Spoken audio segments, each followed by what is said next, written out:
not anti-Semitic? That's the question. Ms. Burdett has offered to answer that. No, but you mentioned Mr. Soros. I want you to answer. There's no phone a friend here in the Judiciary Committee.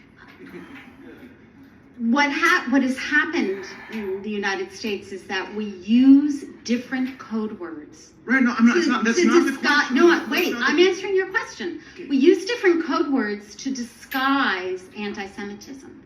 And so Soros has become the code word that replaced Rothschild. But is it possible to criticize him without being anti-Semitic? Yes or no?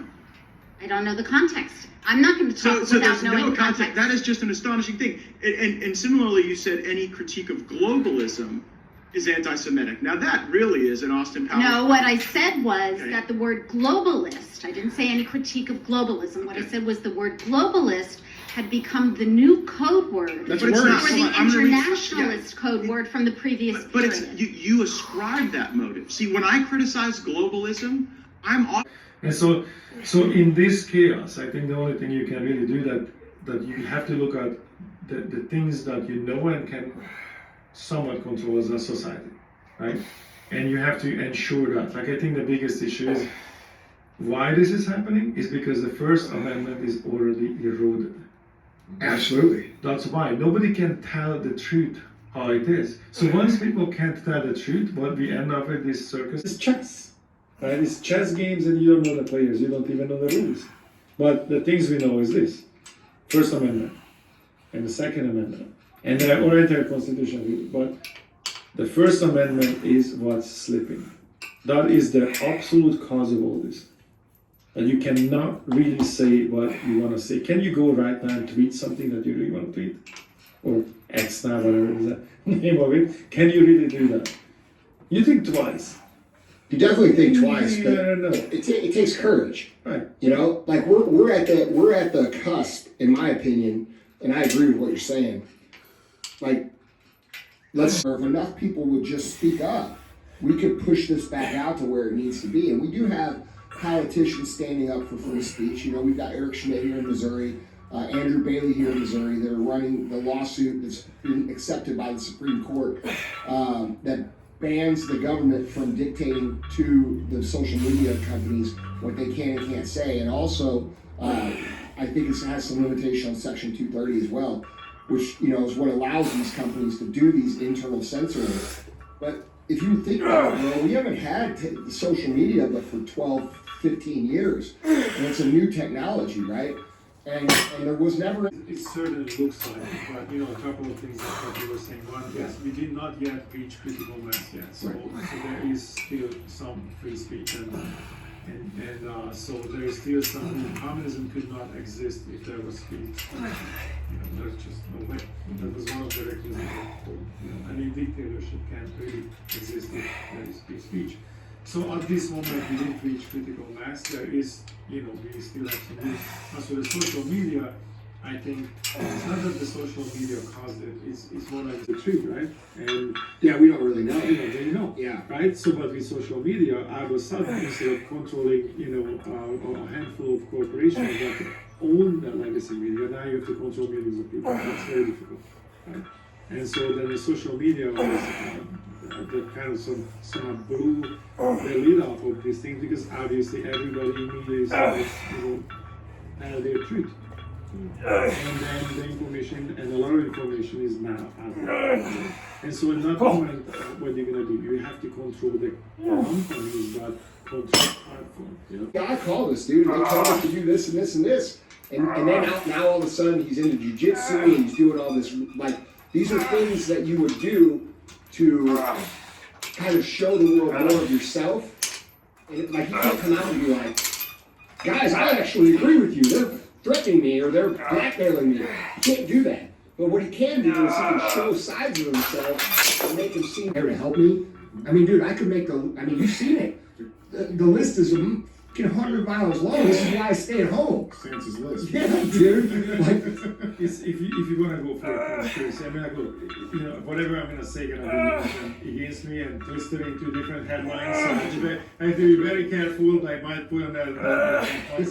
And look, here's the thing. Like, because again, we don't know the hands, we don't know the players, right? But if you think about it, the backbone of America, the reason that this economy, this society exists, because there are millions. Back up, and I would send them a little video of what they did on the island. And I would say, guess what?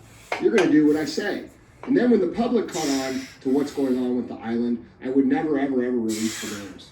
And I would start wars and start division and create problems so that people forgot about this thing. That's what I would do. Right. Again, that's yeah. you don't know the hands. What a crazy idea, right now, right now, like most people are gonna go like, oh, that's crazy conspiracy, right? But then how many, like Operation Mockingbird that was denied, it did exist, right? MK Ultra was denied, did it exist?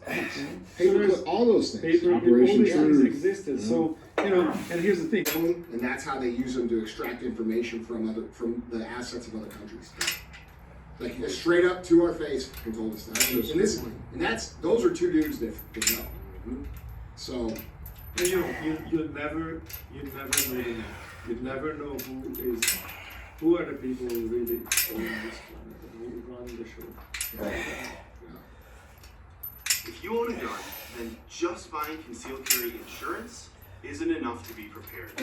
You need to be educated and trained. And that's exactly why the U.S. Concealed Carry Association was founded. Hi, I'm Mike Bauer, Regional Manager for the U.S. Concealed Carry Association. And I'd love to explain how being a responsible gun owner. My move and my team I lead, right? And these are some of the pictures. We've all seen these pictures going around. How did these journalists, how were they there the very moment this thing kicked off? Inside of enemy lines. That's the big question that honest reporting went after and sought after. And so the internet's on fire right now with all of this. Honest reporting is obtaining screenshots of Elzlai's now removed tweets on X in which he documented himself standing in front of the Israeli tank. He did not wear a press vest or a helmet, and the Arabic caption of his tweet read, quote, live from inside the Gaza Strip settlements.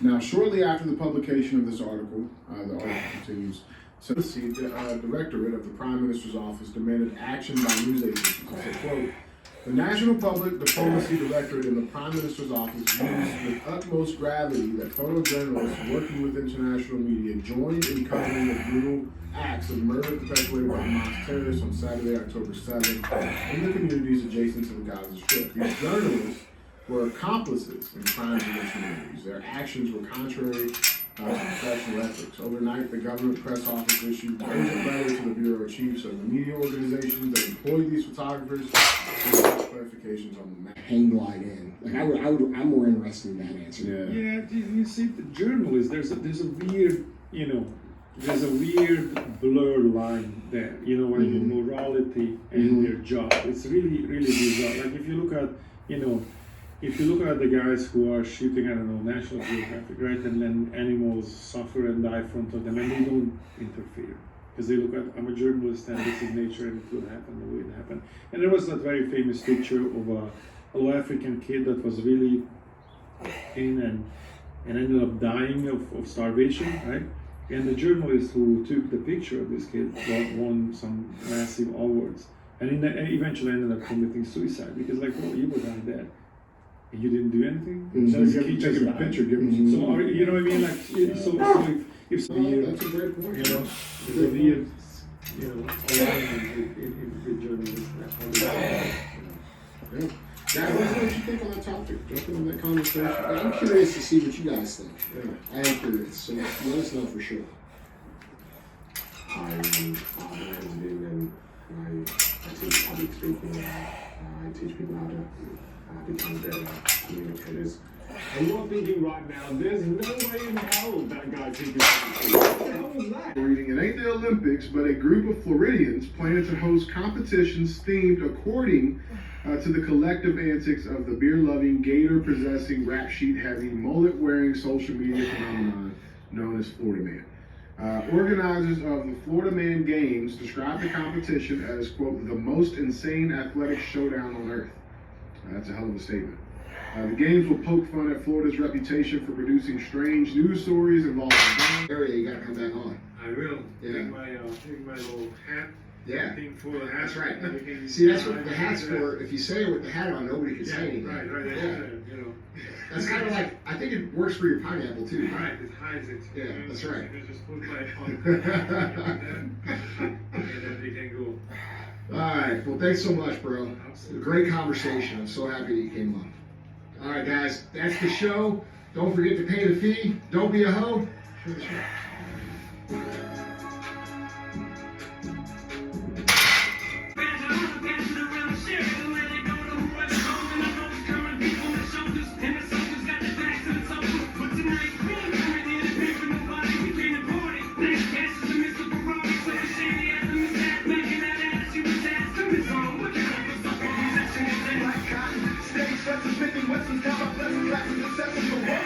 Why do we work like slaves, sweating blades to an early grave? Never got paid, but still we slave in the non-trade. Answer that, and then answer this too. I'm saying against you, you know it's true. Life's a bitch true.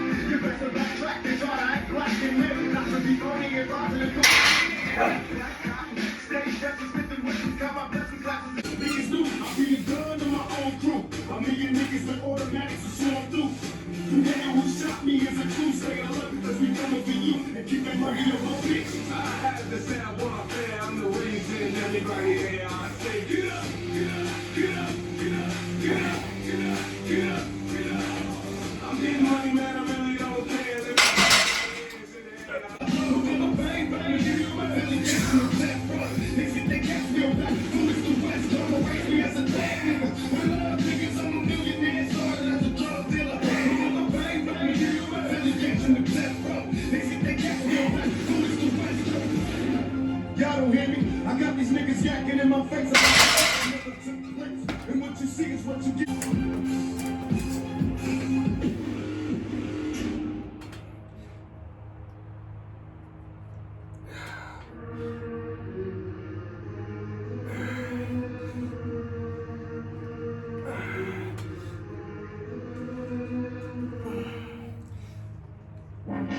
First of the fuck your bitch and the click you claim. West side when we ride, come equipped with game. You claim to be a player, but I fucked your wife. We bust on bad boys, niggas fuck for life.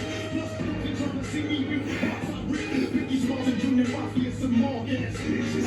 We keep on coming while we running for your juice. That he gonna keep on busting at them boots. You know the rules. No season, no that shit on me. I'll leave you. Cut your young ass up and leave me with peace. Help me to see.